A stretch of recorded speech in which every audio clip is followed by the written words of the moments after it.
what their passion is, and get to know folks here this morning. And then I'd also like to introduce our speakers for this morning who are going to be talking about collaborating together. So, Kourtney is an associate marriage and family therapist with Family Concern Counseling, which is through Youth for Christ. And she has 10 years of working with families and children. And she also has a new puppy. Is that what I hear? We might hear some of those stories today. And then Erin is also a marriage and family therapist today. So we're going to get lots of good therapy this morning, right? And a pastor and a mentor who cares about building healthy communities, both with at the individual level up through systems that create our communities. So welcome. Oh, and an avid motorcyclist. Is that correct? Okay. Did you go yesterday? Uh, with family. Okay, welcome, guys. Look forward to what you have this morning.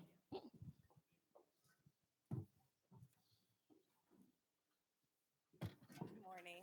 So today is actually, as you can tell, we're not doing the table talk to start out with. We're actually going to do something a little bit different.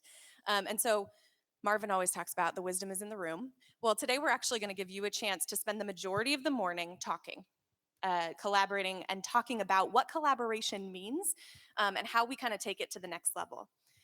The last several months, the last little bit, Leah, as well as a few others, have really been looking at what is Catalyst here for? Why do we come? And we all kind of come because there's value. We keep coming because there's something we get out of it. But defining that can sometimes be a big challenge. And so today, what we're going to do is talk a little bit about why do we come? Why are we here? What do we hope for out of this meeting? And how do we take it to that next step, whatever that is for you? Um, as they have kind of looked at what Catalyst does, we've looked at kind of four main things. The first thing is connection. We've looked at what we're here to provide a space so you can connect with somebody that maybe you wouldn't have otherwise. So give you an opportunity for networking and getting to know people who are doing work in the community. But if we leave it there, we don't get a whole lot changing or doing in our community. So the second step really is trust building, right? Building trusting relationships with influencers in our community. And trust building looks like taking relationship from here and taking it somewhere else, having coffee, having lunch, getting to know the person, seeing them face to face, and getting to know the person that you're meeting at Catalyst. So connection and then trust building. The third is moving that trust building into a place of collaboration, which looks like talking to someone about the things that your heart beats for and finding like-minded people. When you start to have those conversations where you're both passionate about the same things, what happens is resource sharing. We start to see that you start to exchange tips, ideas, resources that maybe you hadn't thought of. You start to get solutions to problems that they've already figured out, and maybe you offer some solutions that you've found. And that collaboration process only can happen in a really healthy way when we have connection and trust building first, right? And so after collaboration, what we hope and what really our mission, our heart is at City Ministry Network is for that to lead to community engagement. And so community engagement looks like taking those conversations that are collaborative and putting it into actual action, right? That could be something like pulpit sharing, right? That could be something like a joint effort, a joint program, coming together to do something new and different because of the two organizations working together. And so really that's kind of what we hope that Catalyst will be. So today, what we hope you walk away with is one thing that you could do that would take yourself from wherever you've been and move yourself to that next step. We're going to look at a couple of past catalysts and kind of look at why do we have the speakers we have? Why do we talk about the topics we talk about? And how does that inform our abilities to collaborate? How does that help us collaborate better and be more collaborative? In doing this, we are going to look at those because we think that part of what we need to do to make that movement is there's certain things we have to be intentional to in order to move from this atmosphere of competition more to collaboration. There's hurdles that we're having to overcome. We live in a culture and a society right now that is more divided than ever. And so what are the things that begin to get in the way of our collaboration? And that's where we've been intentional in the speakers that we've been having on leadership and some of the leadership qualities and character qualities that we have are these things that tend to get in our way of collaboration, and how do we begin to overcome some of those things? And so today really is, we're going to kind of review some of those.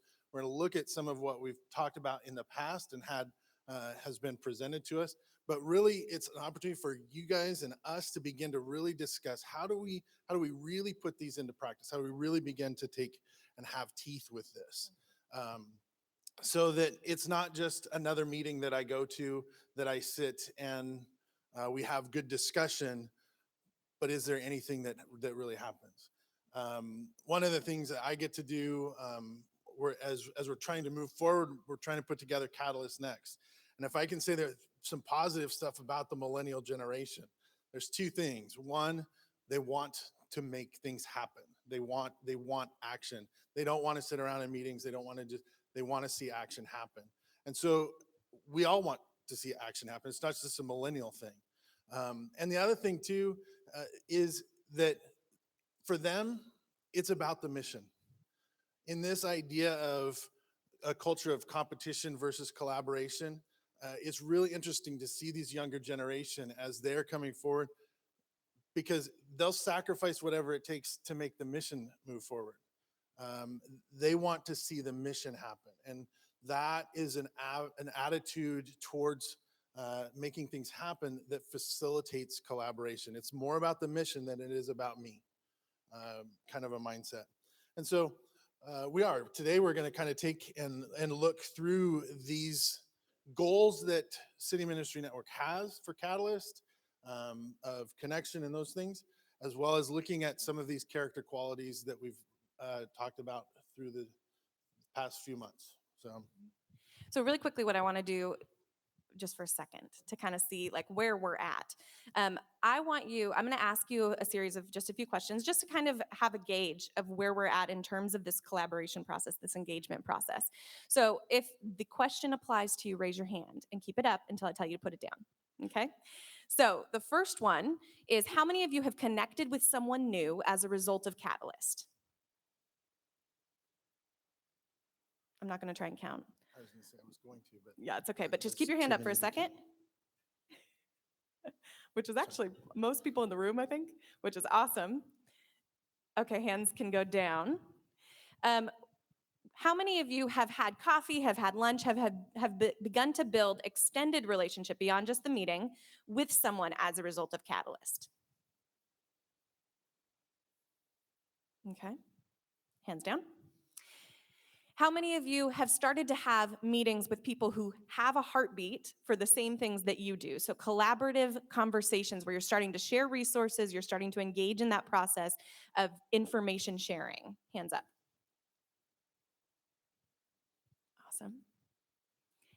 And then how many of you have actually started to take action where things have started to change? You've tried different programs, you've tried new avenues of work because of the collaborative conversations you're having. How many of you have seen that engagement process changing as a result? That's awesome. So it's kind of encouraging to look back at where we've been, right? You guys, there's a lot of hands for a lot of those things. And so it's really, to me, it's very exciting to see that.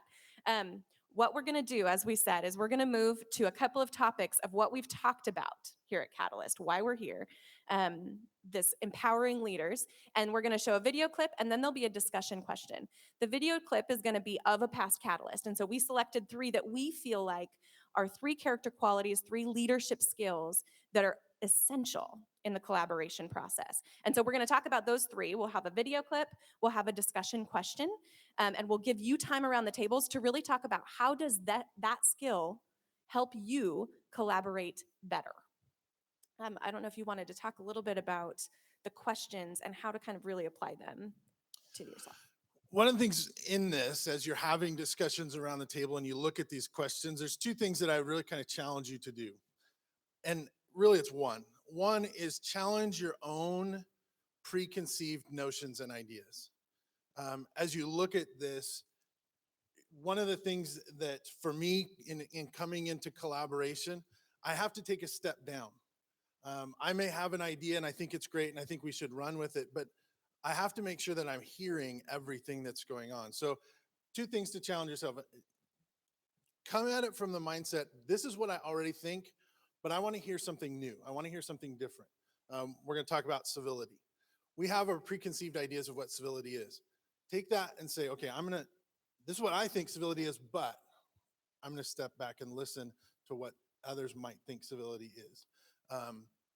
So that you're challenging your own concept. The other thing too is we have a limited amount of time.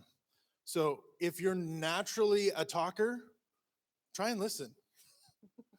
If you're not a talker and you naturally are a listener, try and share a little bit. And so challenge yourself as we go through these things in those two ways. So the first clip is Mike Winther. He came and joined us in February and talked about some really, really good principles, things that I still go back and think about, and how to be civil, how to have civil conversations in a world where debate gets very uncivil very quickly, especially if you look at online or social media. Yeah. And so we're going to watch a brief clip. So go ahead and watch this brief clip, and we'll go ahead and talk about the discussion question. And the reason why we have an uncivil society is because we have some bad philosophies, some bad mindsets in America. So let's talk about the good mindsets. Number one, we need a society of people who are truth seekers. Number two, we need a culture that has humility. We need to be humble. Number three, kindness. We need to be kind to others. How can we engage people in productive, truth-seeking conversations without making enemies and actually make friends? Number one, listen. We need to learn to listen. So when I have a potential disagreement with someone, the very first thing I should want to do is hear what they have to say. Number two, ask questions. And there's a dual purpose here. One is asking questions shows you're interested. It also gives you a chance to make sure you understand their perspective properly. And number three, be empathetic. Walk a mile in someone else's moccasins. Life experiences do impact what we believe. Number four, test your own views. This goes back to humility. Number five, at this point, now you can offer your ideas and your perspectives. You see, you earn the right to offer your perspectives and your ideas. You earn step 5 by doing steps 1 through 4. And by the way, if you do steps 1 through 4 sincerely, with a sincere heart, not just a checklist, oh, Mike Winther said I should do this, I'm checking it off. People will know the difference if you're truly interested in the answer to your question. And let me close with this. I can give you all the techniques, all the mechanics, but the heart is the key. If you are having a debate or a conversation or dialogue or whatever it is your heart that will determine the outcome of that conversation. And if your heart is one of love for that person, if your heart is one of wanting to be a truth seeker, but you're not planning to dump the whole dump truck on somebody all at once, if your heart is right, you will diffuse the other party who might get a little heated.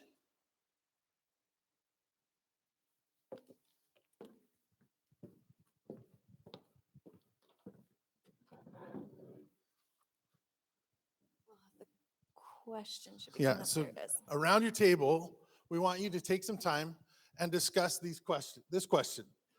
Can you think of a time in your life when collaboration was stopped because of incivility?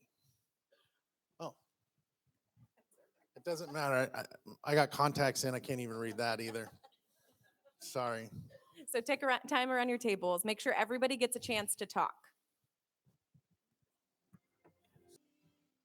So if you guys can start wrapping up those conversations, finish the thought and make sure you get that out. We're going to move on to the next topic.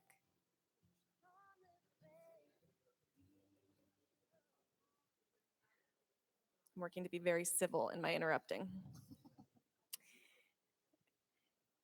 So in May, we had Dave Bushnell come from the GLS organization, and he shared about developing leaders around you. And so our next kind of topic of conversation is talking about developing leaders, developing those around you and what that looks like. And so again, as you're watching the clip and as you're having the discussion, really push yourself to have that conversation in the context of collaboration, right? What does it look like to develop not just people that maybe will make your job easier, right? But what will help the community at work and the engagement to progress? So how do you develop leaders in a way that has nothing to do with you and everything to do with the mission? What are those bare minimum essentials that are common throughout organizations that do a great job with leadership development? One of those is they have a point leader. They have someone who is charged with, tasked with, has the responsibility for leadership development within the organization. Another key ingredient is it's calendared. Organizations that have a great leadership development culture can point to leadership development on their calendar systematically, rhythmically. It just happens with an ongoing cadence. Another key essential in organizations that grow leaders, that unlock the potential of others, is their pathway includes discussion. If you get in an environment where leadership development is exclusively a classroom setting, it is not as effective as when folks have an opportunity to interact. Another characteristic is it's people-oriented, not content-oriented. How can we orient ourselves toward people and getting people done through work rather than work done through people?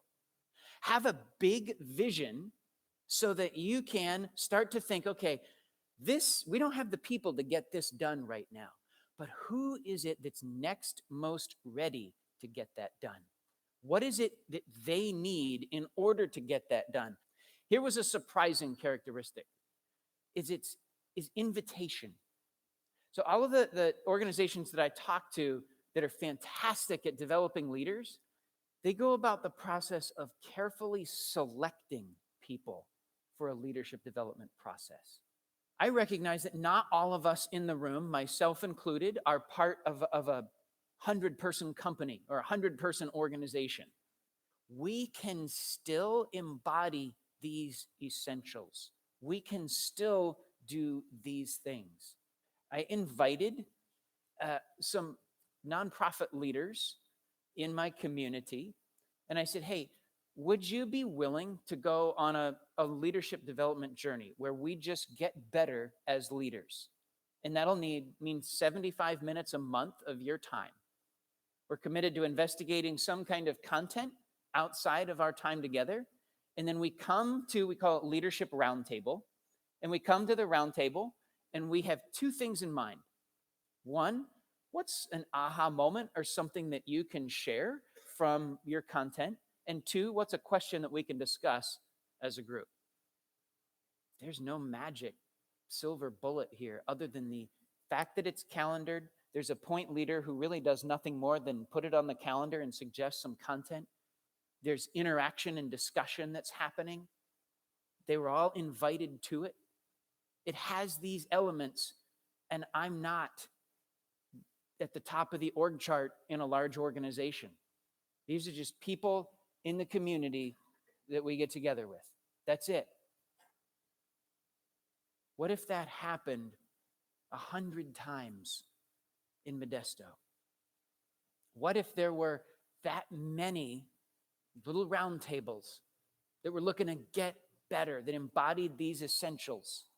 What kind of potential might get unlocked?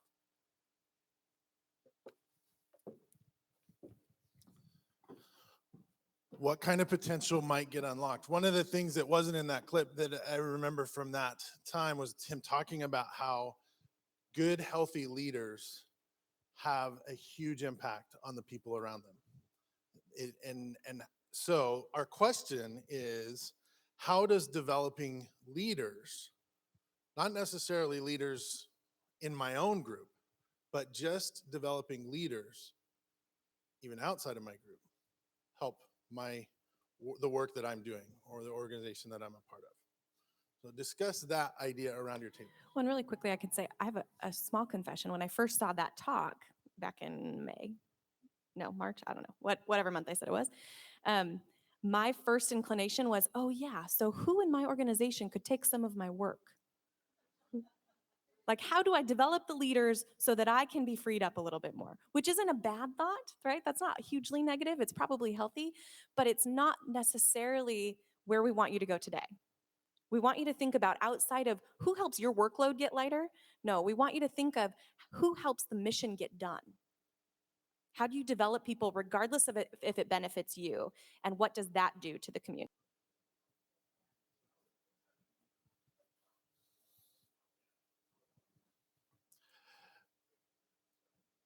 So in April, Carl Bryant was with us and talked about, probably for me especially, was one of the areas that probably one of the most difficult character qualities for us to master. And he talked about empathy. Um, and it's in empathy, the idea of being able to just be with someone, to hear their story, not to try and fix anything, not to try and change anything, not to try and bring anything to it, but just to actually be with them, to be able to sit with them, and hear and be with them in experience. And so we're going to look at a clip from Carl and what he shared, and then we're going to talk about how does the idea of empathy continue to build and foster an attitude of collaboration. When I think about empathy, empathy can only take place as you get to know someone. You can't empathize with somebody if you've never gotten close to them. Dr. Brown, she brought up some great things. She described empathy as going down that hole, to me, which represents proximity. And once again, you can't empathize with someone if you've never gotten close to them. You never sit down at the table and do what she described as feeling with them. See, it's out of relationships that we learn to empathize. And man, knowing, coming alongside, hearing another person's story, not trying to fix them, sometimes not even saying a word. And you cannot develop empathy for people or a group or anybody that you haven't spent time with. How did empathy impact my life? My life was forever changed when I was about 12 years old by a man who happened to be white, who empathized with my situation. He was my coach. And although he was interested in me because I was a pretty good baseball player, it went beyond that. He took an interest in me as a person. He introduced himself to my mother, and he assured her that he would look out for me. He just didn't coach me. He got to know my family. There was 8 of us. He knew all my brothers and sisters. He understood my situation with not having a father in the home. In other words, he did what Dr. Brown was talking about. He empathized with my situation. He got close. He got down in that hole with me. And the amazing thing is, I thought back, he only coached me for 1 year, but he influenced my life for a lifetime.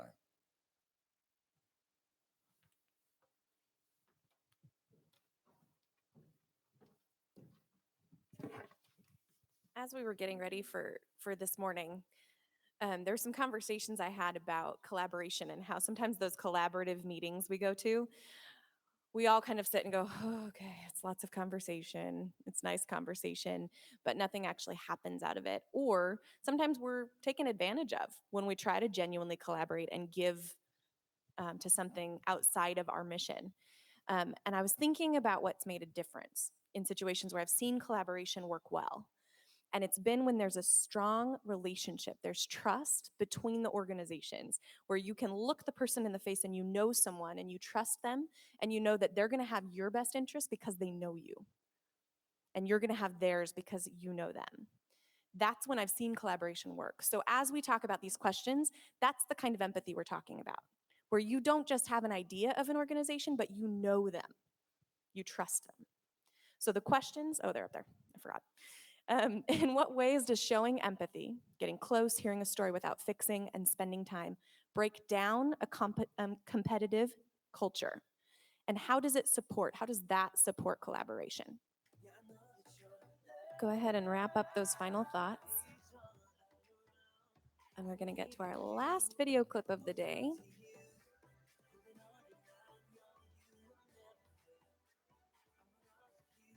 I hope you guys are having some good conversation.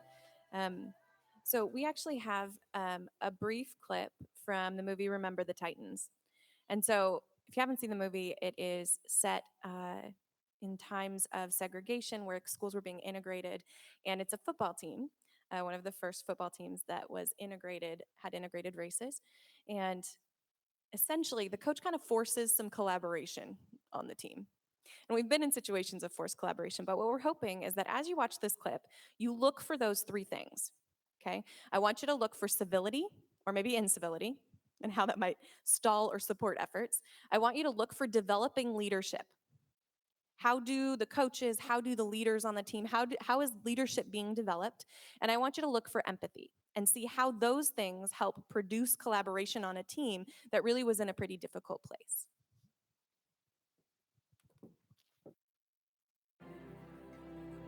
We're gonna play some ball, y'all. Black inside, black inside, black inside. Hey, didn't I tell you all them white boys weren't gonna play for no brother? Bro, who needs them, baby? From now on, the Titans is gonna be powered by soul power, bro. He said a soul.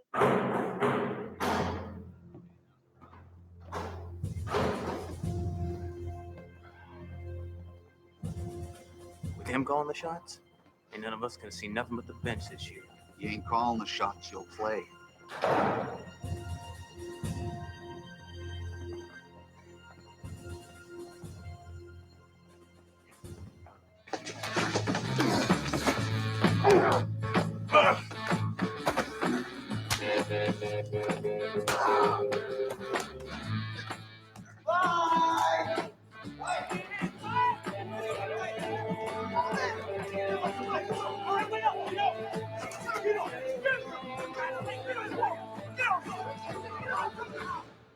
Bunch of tough guys. You look like a bunch of fifth grade sissies after a cat fight. Each one of you will spend time every day with a teammate of a different race. You will learn about him and his family, his likes, his dislikes. You'll report back to me until you meet every one of your teammates.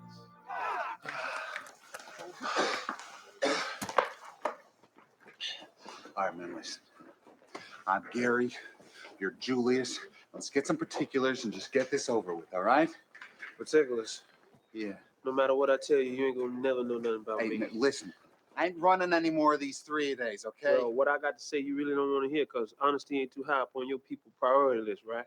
Honesty? You want honesty? All right, honestly, I think you're nothing.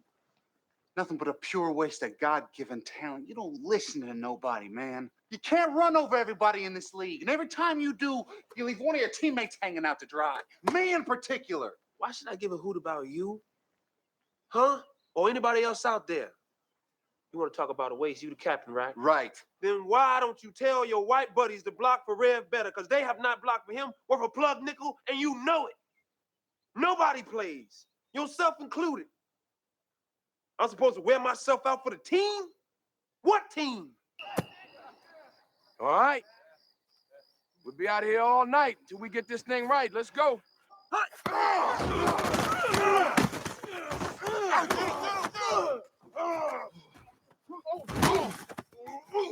What was that, Ray?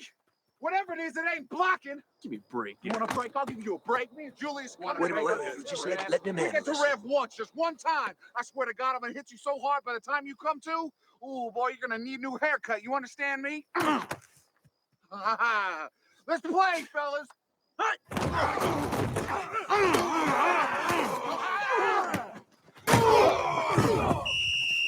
Come on, me. You all right, Big Petey? You all right? You really stuck him, Campbell. Yeah, I love me a little contact, Petey. That's left side. Strong side. Left side. Strong side. Left side. Strong side. Left side. Strong side. Left side.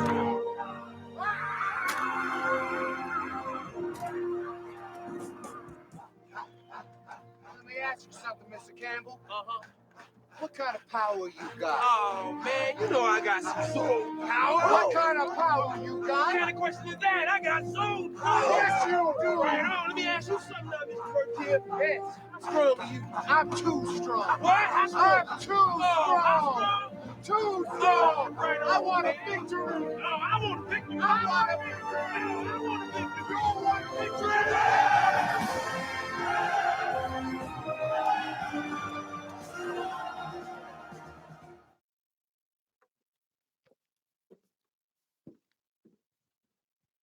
So, how did you see civility or incivility, empathy, and developing leadership in that clip? What's up? As you're wrapping those things up, we don't want these conversations to end. They need to end for now, as we are under the time crunch kind of a thing. But we want this to be, we encourage this. We want these discussions. We want Catalyst to be something more than just a meeting that I go to that's great because I sit and see great people. I know for me personally, one of the things in coming every month when I come, it's taking something away, continuing to challenge myself, no matter how comfortable I think I am in whatever quality of leadership that we're talking about, whatever skill that is, continuing to challenge myself in that, continuing to be intentional about finding that new relationship to connect with. Is there somebody out there who's got some things that I need to learn, that I need to know, some things, the same passions? That's really the heart behind this. And I know that I have to be intentional about that. I challenge myself in that every time that I come to Catalyst. One thing Aaron was just reminding me of a few minutes ago was we actually are direct competition. So he's a marriage and family therapist, and so am I. We work in different organizations in different realms. And so even if we're thinking about collaboration, the fact that I forgot that we're competition because we have relationship and work together, that's what we're hoping for. Is that yes, maybe there is some level of that, competition because we are all working in a same small community, but that you forget because you enjoy the people and you're working together, pulling together because it takes all of us to solve the issues that we work on. This community does not see benefit unless we pull together and work together. So we hope that that's what you're leaving with today. And if you think about those four things: connection, trust building, collaborative conversations, and engagement, I hope that you think about how you could challenge yourself to move from one to the next, wherever you're at. But move from one to the next. Think about who could you have coffee with? Who could you start meeting with to have some conversations to learn from their process? And that's really what we hope today is, that you recognize this is what this space is for and how do we continue to pull together and move forward. So thank you. Thank you for putting up with something a little different, and we hope that you got some benefit.